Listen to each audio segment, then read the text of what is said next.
Sorry.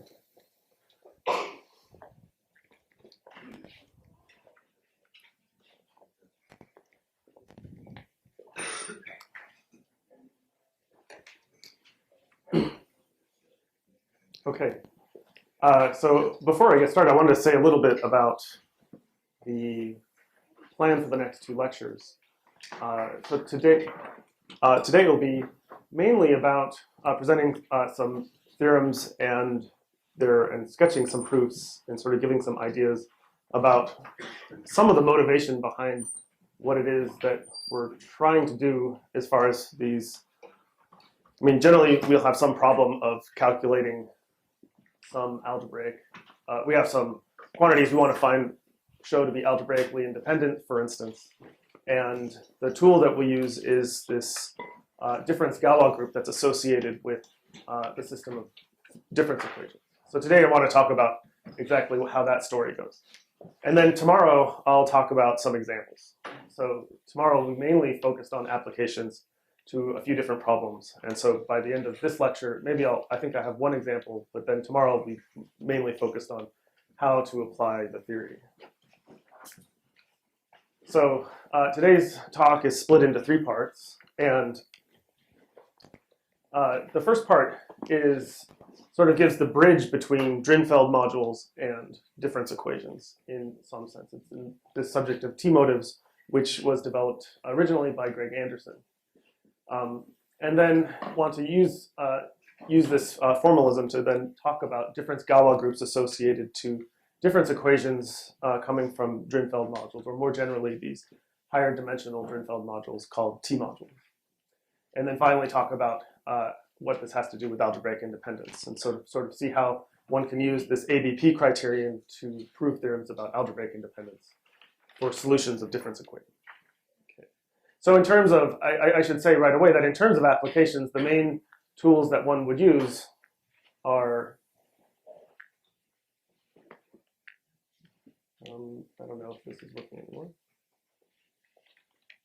Perhaps not. Or the second two. So the second and third applications, or the second and third parts are mainly what one uses for applications, but the T-motives give the bridge between Drinfeld modules and T-motives, and these difference equations. Okay, so first of all, I'll talk about T-motives, state some definitions, see how these are related to Drinfeld modules, and then talk about this business of rigid analytic triviality, which is, I think, an old, not too old of terminology, but it was first termed by Greg Anderson when he wrote his original paper back in the 1980s. And it has to do with what happened for T-modules or Drinfeld modules, which are uniformizable. Their T-motive possess this rigid analytic triviality property. But this property, when we go on to difference equations, this will just mean that our system of difference equations will have a complete fundamental matrix. So, okay. So back to, just want to remind you of the notation. We again start with this field FQ of theta, take it as the analog of the rational numbers, and then we complete it infinity, take the completion of its algebraic closure, and we have this field C infinity. And then once we had our scalar quantities, we took some functions on whose values were in these fields, and on, say, in this case, we're just looking at P1 over these various fields. We have rational functions, analytic functions, and then the main analytic functions in question are ones in the Tate algebra, which was the ring of functions which converge on the closed unit disk, and then we look at its fraction field. For most of the applications, one needs, in fact, to use entire functions. But I should say that when we look at these difference equations coming from Drinfeld modules or T-modules, the solution matrix will always have functions which are entire. And there's a remark about this in the notes and an explanation. But I don't think that I'll say more about that. But for the applications we have in mind, we're essentially guaranteed that the solution matrix will have entire functions as entries. Okay, so now we want to talk about T-motives. So T-motives are defined as modules over a certain non-commutative ring. And in our particular case, we're going to take the ring K bar of T sigma, where it's a polynomial ring in two variables. but the variables don't, not everything commutes. We see that T commutes with all constants, C. T commutes with sigma, but sigma does not commute with constants. So sigma, when you take sigma times a constant, you get you take the qth root of that constant times sigma. So here we're using, of course, the fact that our field of coefficients is perfect. And I should say that if you're familiar with Anderson's paper on T-motives, he, instead of using this qth root operation, he takes the qth power. And this is sort of a technical, the reason we have now shifted over to the taking qth roots is a little bit technical, but it has to do mainly with the ease of describing what's going on. So in terms of figuring out calculating the period matrix for a given Drinfeld module, or calculating or showing an equivalence of categories between Drinfeld modules and certain modules over these rings. So again, it's more of a convenience rather than anything particularly profound. Okay, so and I should point out this commutation. Oh, there it is. So this commutation relations that we have here tell us that if you have any polynomial in k bar t and you want to see how it commutes with sigma, the relation is that sigma times f will be f to the minus 1 times sigma. And so I don't, it's hard to tell on the slide, but these sigmas are different. This is a sort of bold sigma, this is the regular sigma. So remember that when we defined our rings of analytic functions, we had these nth twisting operators on these fields and rings, which take your power series, and we say the operation sigma was the one that took your power series here and took the qth root of the coefficients. And this induced an automorphism of the power series ring, or even of the Laurent series field over C infinity. And so this sigma here is referring to that. So this minus 1 means we're taking the qth root of any coefficients and leaving anything having to do with t below. Okay, so then we can define an Anderson T-motive. And I call these, so this definition is essentially due to Anderson. It was in his original paper, he works with the Frobenius instead of the inverse of Frobenius. And that's mainly just for technicalities. So we have we can define T-motives in the following way. We take a left k bar T sigma module with the following properties. We want it to be free and finitely generated over the polynomial ring itself, free and finitely generated over the polynomials just in terms of sigma. And then there's this sort of extra condition that says that t minus theta to the n times our module is contained in sigma n.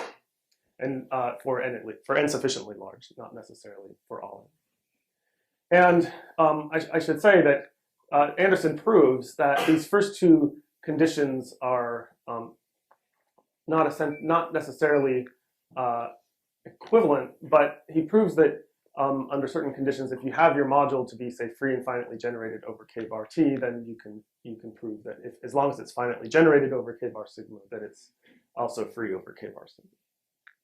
And this third condition is, in a sense, if you remember the definition of a T module, there was, so now these were defined as, you look at matrix polynomials, and with coefficient polynomials in the Frobenius, and the constant term matrix had the structure that it was theta times the identity plus some nilpotent matrix. And it's exactly that condition which in the T-motive side translates to what we have down here. Okay, so these are the objects in our category, and the morphisms are simply going to be morphisms of left k bar T sigma modules. So we have objects in a category, so it's just really just a subcategory of modules over a certain non-commutative ring. And what was important about it is this theorem of Anderson, which says that if you look at the category of Anderson T-motives, then it contains the category of Drinfeld modules, it contains the category of what are called abelian T-modules, as full subcategories. So you can just sort of embed those categories into the category of Anderson T-motives.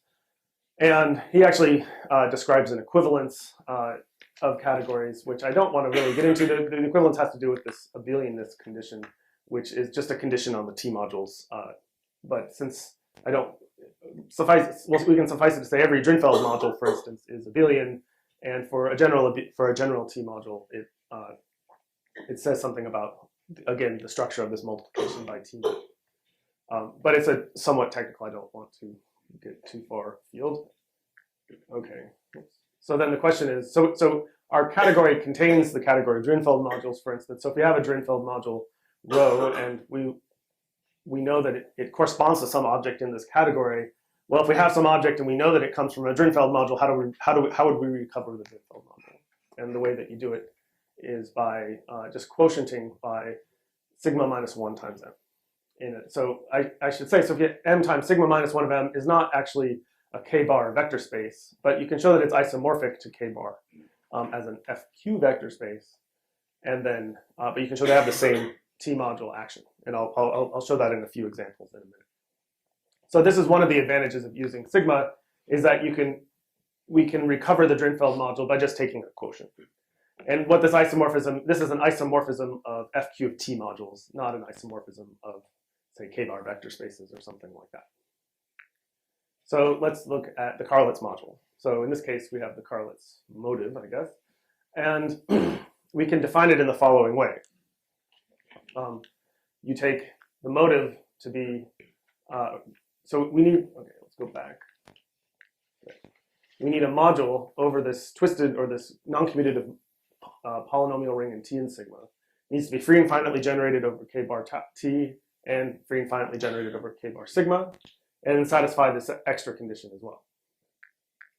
So what we do is we say, okay, let's just take our module to be k bar of T.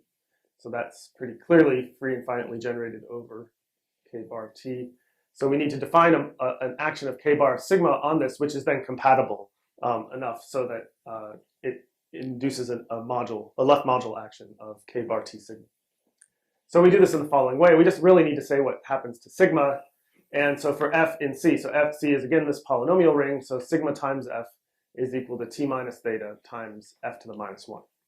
So this is why we had to sort of switch to a different operator variable. And perhaps I should have used an entirely different letter, but because normally we think of f to the minus 1 as this little automorphism sigma applied to our function, but now we're looking at other actions on modules of this type, and so with this twisting action involved. So for instance, here we take sigma of f, we define it to be T minus theta times f to the minus 1, and then if you want to, you can extend this in a unique way to any polynomial in sigma. And then the question of, well, how do we see that this has anything to do with the Karlitz module? We do the following calculation. So we want to show that if we take C mod sigma minus 1C, that the action of T on this, this has the induced action of fq of T on it, that the action of T on here is the same as the Karlitz module action. And so we do this calculation. We take some element of k bar. You have to show that there is an isomorphism between this quotient and k bar as an fq vector space. And that's not too hard to show, but I won't go through that. So once we've done that, we can say, okay, let's pick an element of k bar and see what T does to it in this quotient.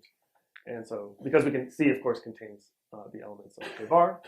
So we look at T times x. Well, we just do the usual thing, add and subtract the same thing. It's theta x plus T minus theta times x. And then what we notice is that if we compare that to the action of sigma on C, that T minus theta times x is really sigma of x to the q. And then we add and subtract again, and so we get theta x plus x to the q plus sigma minus 1 times x to the q. And so modulo sigma minus 1, we're getting the action of the Karlitz module. Because remember, the Karlitz module has the T action of on some element x is really theta x plus x to the q. So as fq of T modules, these are the same thing. Okay. So what are we doing sort of more generally? In a sense, this will tell us how to find what difference equations we might be interested in. Is that in general, we'll have some Anderson T motive. And so it's a module which is free and finitely generated over k bar of T, free and finitely generated over this ring k bar of sigma. And so we can take a k bar T basis of M. So we'll let M1 through MR, put them in a column vector, but those will be basis elements for the action of k bar of T. So now if we can think about what sigma does to these basis elements. And since it's a free and finitely generated module over k bar t, and this is the basis, we can represent the action of sigma in terms of some r by r matrix with entries in k bar in the polynomial ring k bar of t. So sigma times m, which is just going to be sigma applied to all of the entries of our vector, is going to be just phi times m1 through mr. So phi will be some square matrix with polynomial entries. And so we'll say that phi represents multiplication by sigma on our t motive. And of course, once one can ask, well, if I change basis elements, then how does that change phi? And this is it's not so hard to figure out what's happening. But you don't conjugate phi, of course, but you sort of multiply by the inverse on one side, and then by the twist of your change of basis matrix on the other side. So okay, so let's look at another example, one coming from rank 2 Drinfeld modules. So remember, rank 2 Drinfeld module is defined by this homomorphism from fq of t to the twisted polynomials in the Frobenius, and has to have degree 2. So for simplicity, we're going to assume that the constant term on the f squared is equal to 1. And so rho of t is just going to be theta plus kappa f plus f squared. So, well, we can define something else. Namely, let's define an Anderson t motive with the following structure. We'll take m to be, I guess, row vectors in k bar of t. And we'll define this in such a way so that using the natural basis for k bar of t, multiplication by sigma is represented by this matrix phi.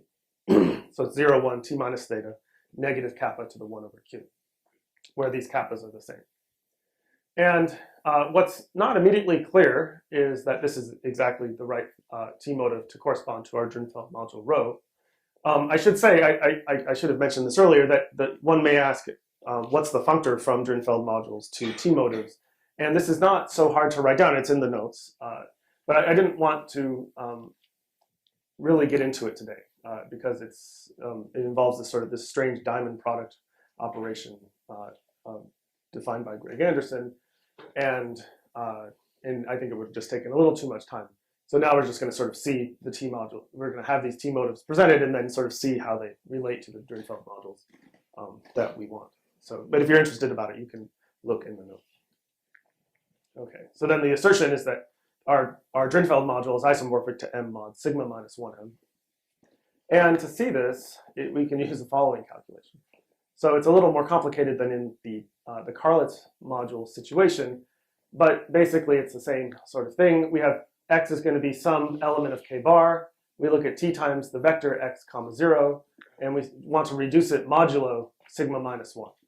So we do a few simplifications, or maybe not simplifications.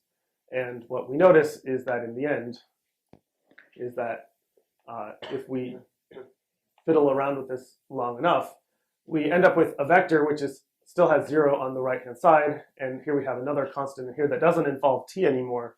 But notice that this polynomial expresses the action of rho as a module over k bar. So this gives the t action from our Drinfeld module rho on x. So that's exact. So this is rho of t of x, this polynomial in x here, and then plus some stuff which is in sigma minus 1 times our t motive. So reducing modulo sigma minus 1, we recover the Drinfeld module action of rho. Okay, so now I wanted to say something about this concept of rigid analytic triviality, and just want to sort of we can imagine the following kind of flowchart of things. We start off with a Drinfeld module or t module.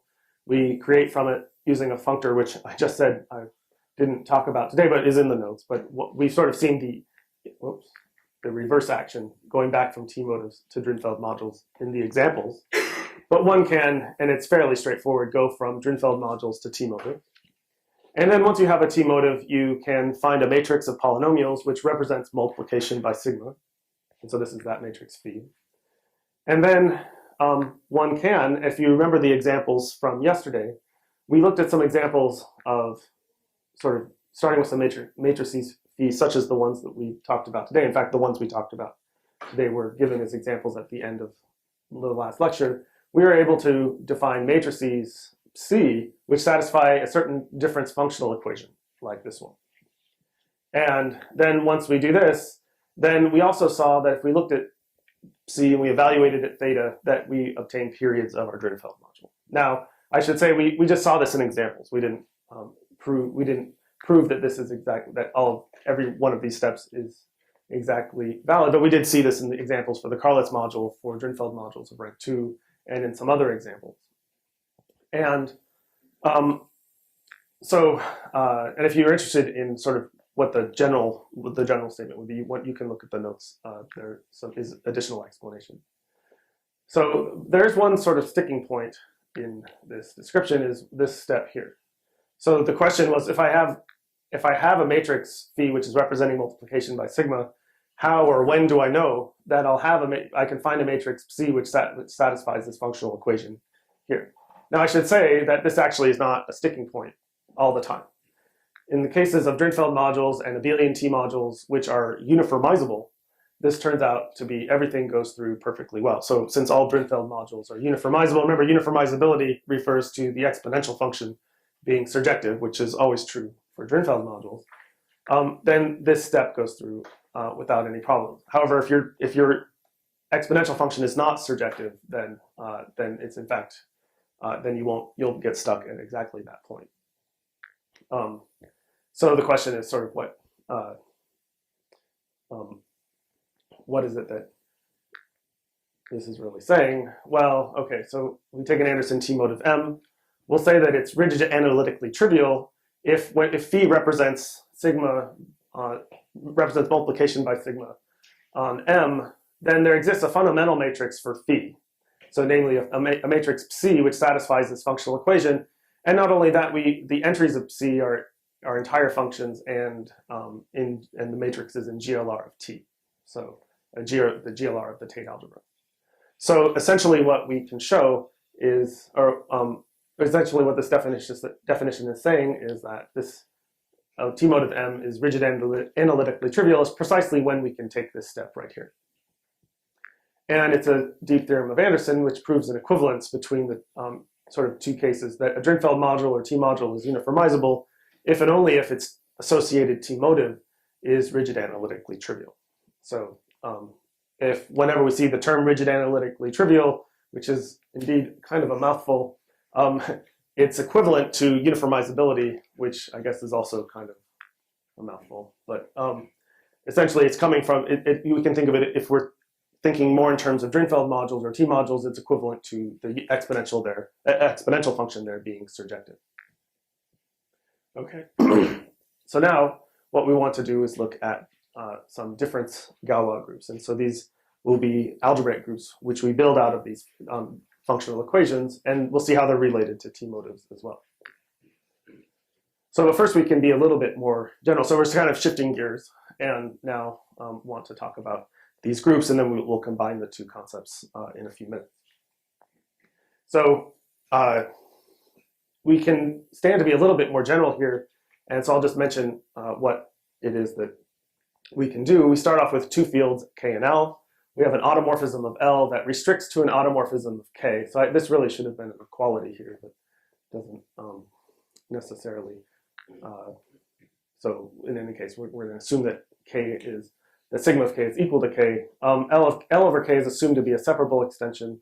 And then furthermore, when we look at the fixed field of this automorphism sigma, on both L and K, it's equal to E. And the example that we want to keep in mind is using the automorphism sigma on L, K bar of T, and FQT. So this was this twisting automorphism of taking Qth roots of coefficients. And this triple of fields satisfies these three conditions. So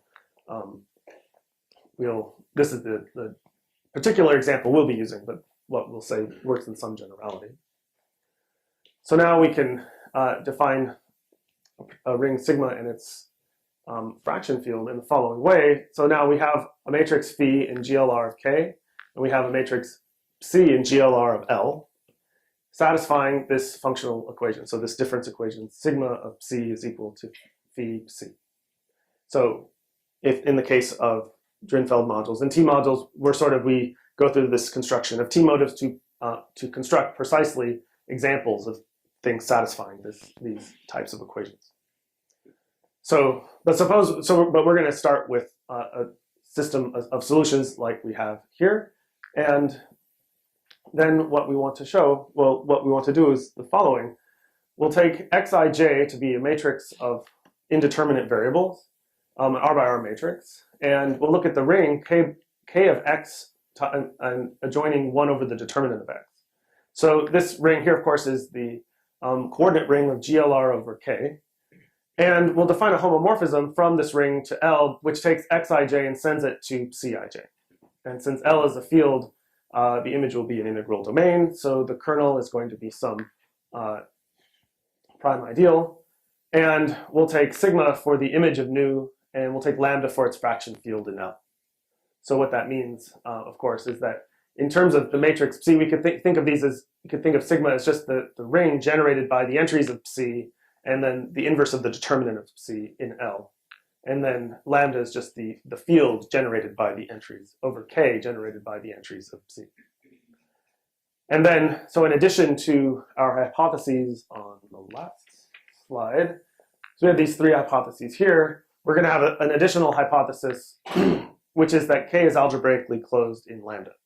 So, and I should say that this is automatically satisfied for, in the cases of difference equations coming from T modules and Drinfeld modules, in the case when E, K, and L are our usual suspects. And that's exactly, I guess, what I said there. Okay. So this is something that it's going to hold, but we're going to need to assume it in our case now.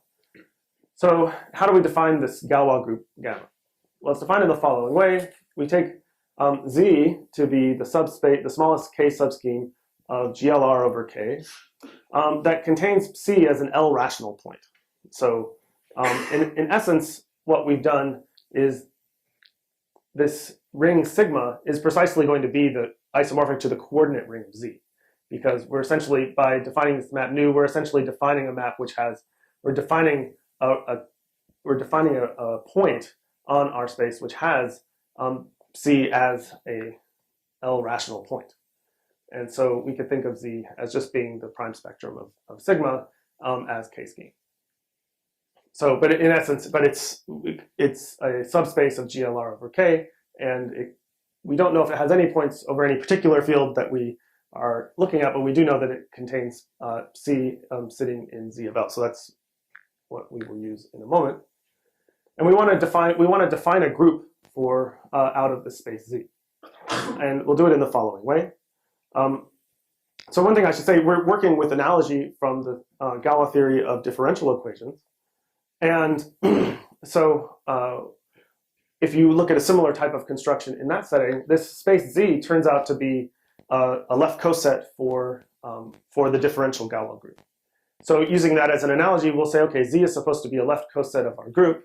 So if we take any element of Z that we know of and we multiply by its inverse on the left, we should end up with the points of the group. And so essentially that's what we're going to do. But since the only element of Z that we actually know about is this matrix C, we need to cook up a few more elements so that we can actually properly define the group as on its own. So that's why we then we move to this field, or rather this ring L tensor L over K, and we can form these matrices C1 and C2 in GLR over L tensor L.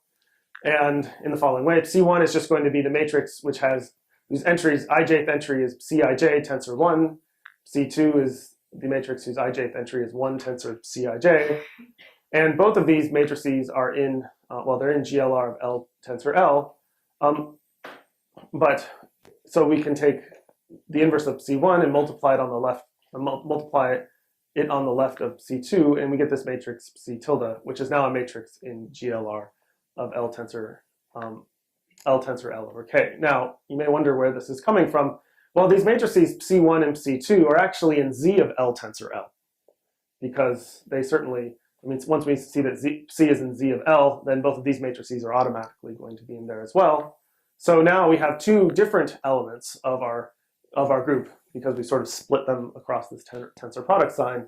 And so when we take the product of these two matrices here, we're not going to just get the identity.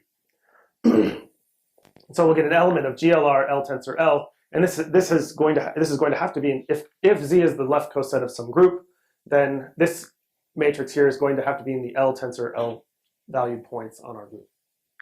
And so we'll say, okay, let's define a map from E of X of 1 over the determinant X to L tensor L, which takes Xij and sends it to Cij. And you may wonder, okay, so we've sort of brought the field of definition down to E, but this is exactly what we want, because we're running out of batteries. Okay, so if we go back, remember E is the fixed field of L and K, and our Galois group is going to end up being a group of defined over E, which is a subscheme of GLR. So we define the smallest closed subscheme of E subscheme of GLR, which contains this point C tilde as an L tensor L rational point. And so in the examples that I talk about tomorrow, we'll use this definition to give some way of defining equations of our Galois group. But for now, we just have some closed subscheme, and this is this group. Well, we'll call it the group gamma. We don't know yet that it's actually a group, but it's the subscheme of GLR. And then we want to try to see what we can say about it. So again, working with analogies between Galois groups of differential equations, we are led to the following working hypotheses. Say Z of L bar should be a left coset for gamma, or a left coset for gamma of L bar. Since C is in Z of L bar, then if we multiply on the left by C inverse, we should get the L bar rational points of gamma. And so, and once we establish this fact, then we could also, if we wanted to, we could define a map from Z cross gamma. So these are of K scheme. So really, we're looking at the extension of gamma by K. So we look at Z cross gamma, going to Z cross gamma, given by alpha beta goes to alpha comma alpha beta. And what this essentially does is define, if gamma turns out to be a group, this will define a right action of gamma on Z in terms of points. And in a sense, will make Z into a gamma torsor over K.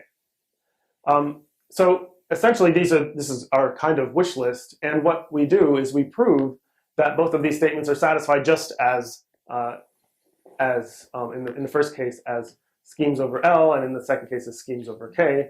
And so that we have these isomorphisms. And then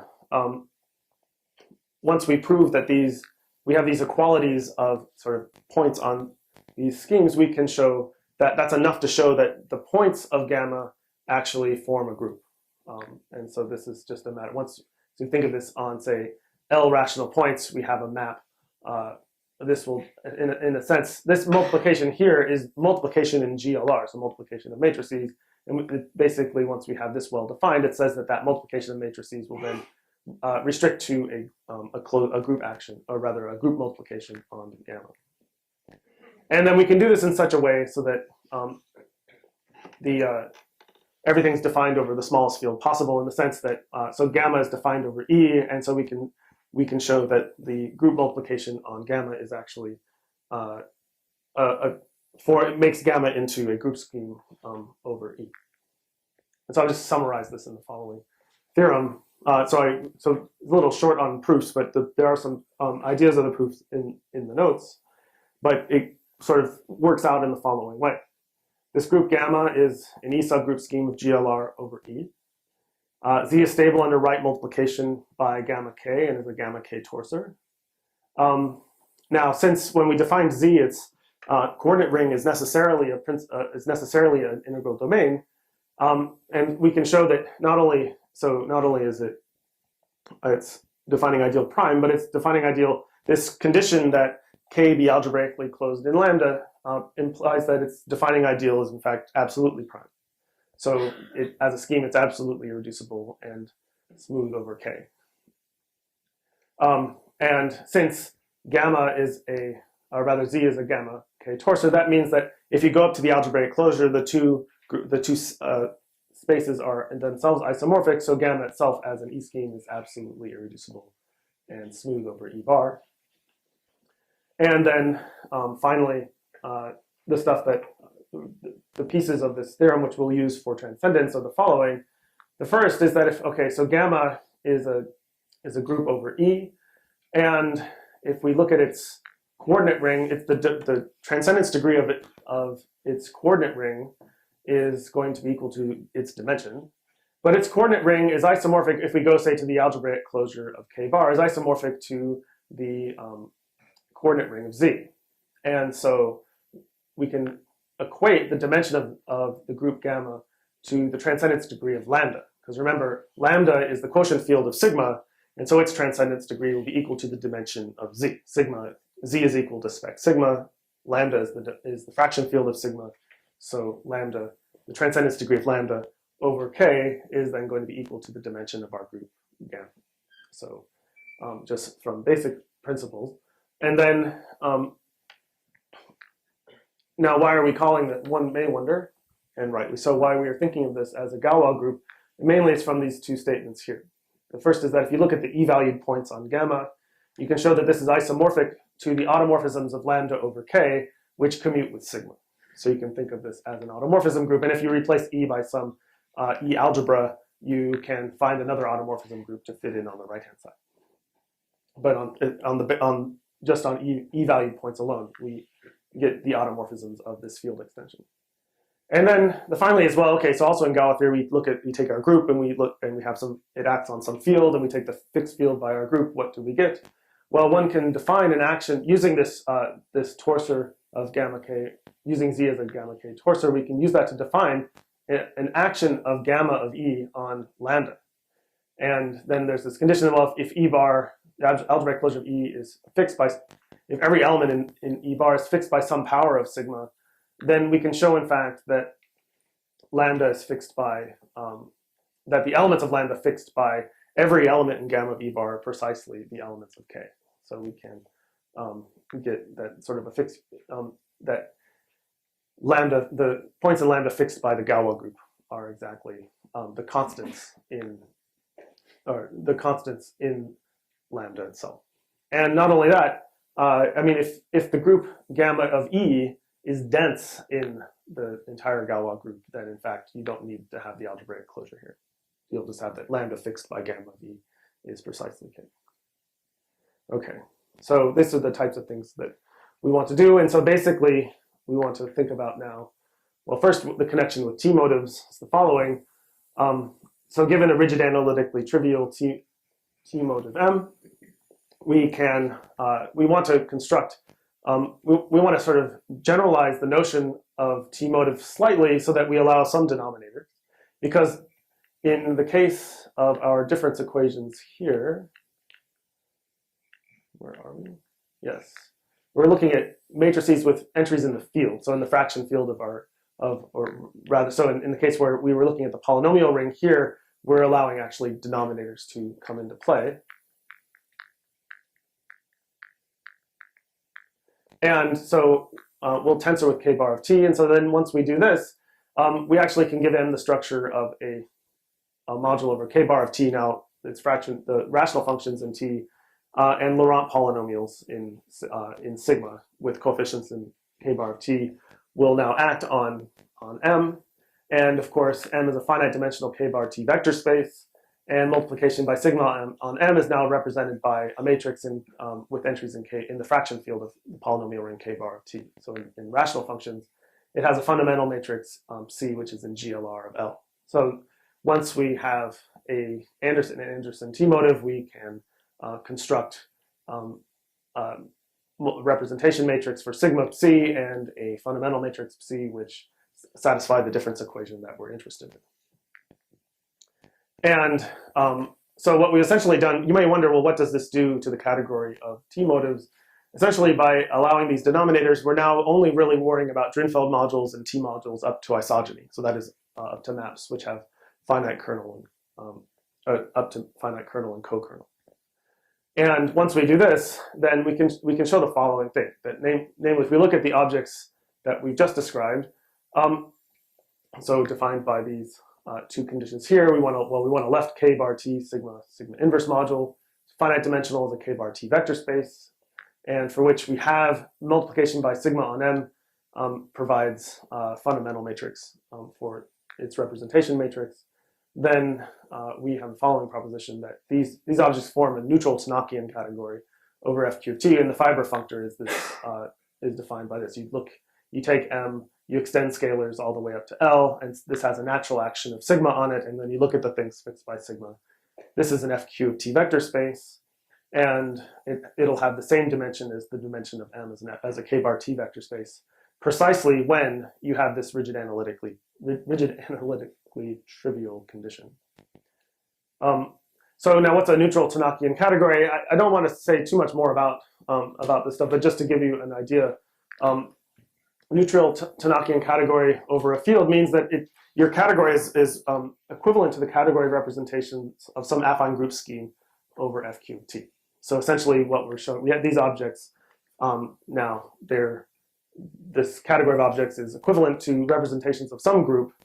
And the question is, well, what can we do with it? Well, so for instance, if we define the category of T motives to be the strictly full Tanakian subcategory generated by all the images of these Anderson T motives. So these are going to embed up to isogeny into our category, and then, well, that image itself will not be Tanakian because you won't be able to define things like duals and internal hums and things of this nature.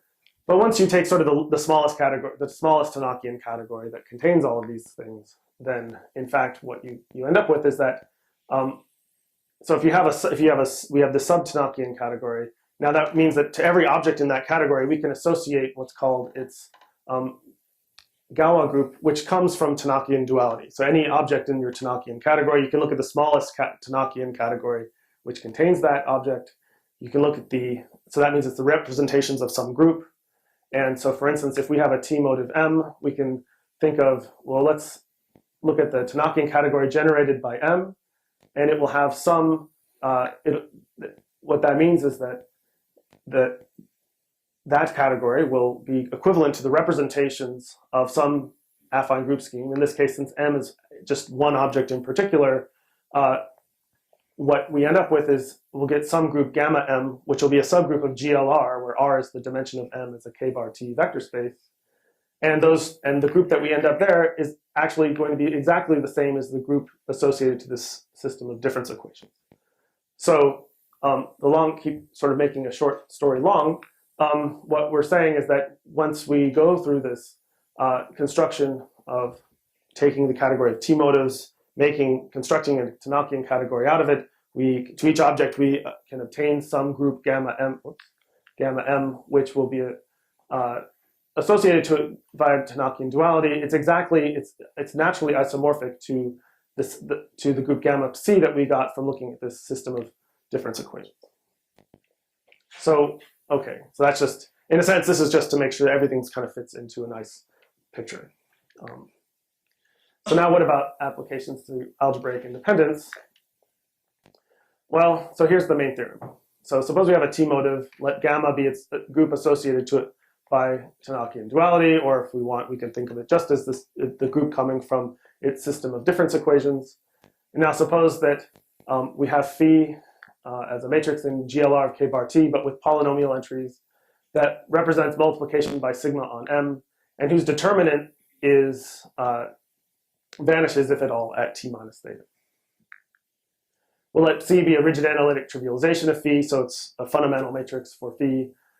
We want to have it in GLR of T, but have entries in the ring of entire functions.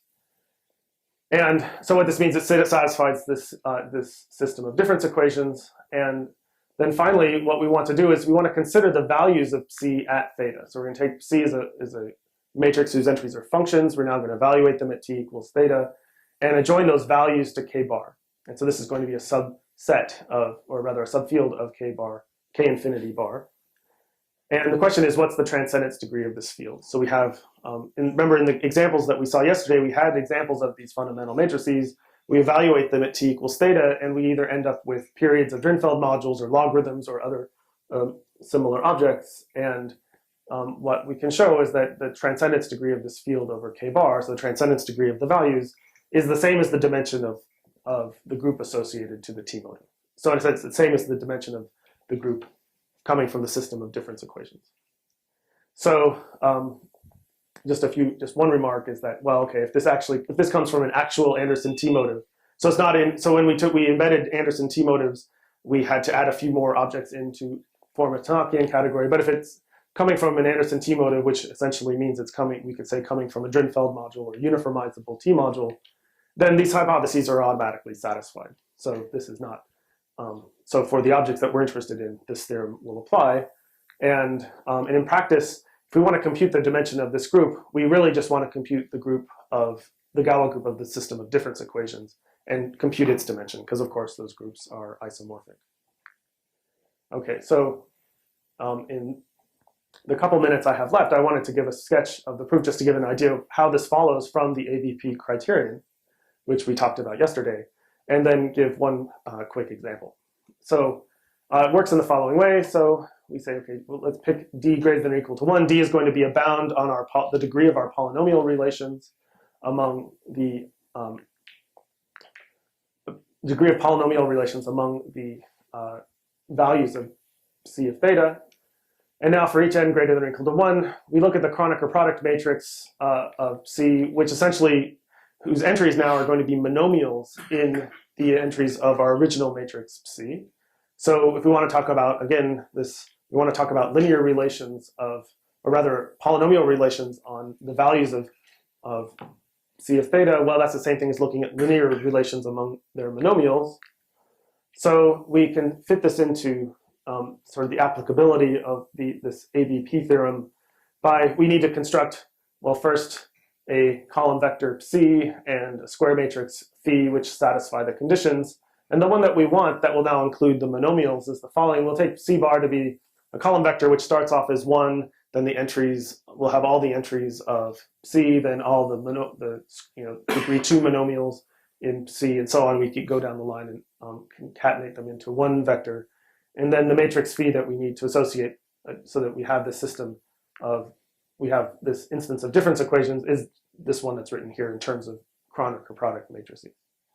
So now we have a column vector and a matrix phi for which we can apply the AVP criterion. So that says that any linear relation among those monomials now can be, a linear relation among monomials of the values of C can be explained by linear relations among the functions themselves, or monomials in the functions with polynomial coefficients.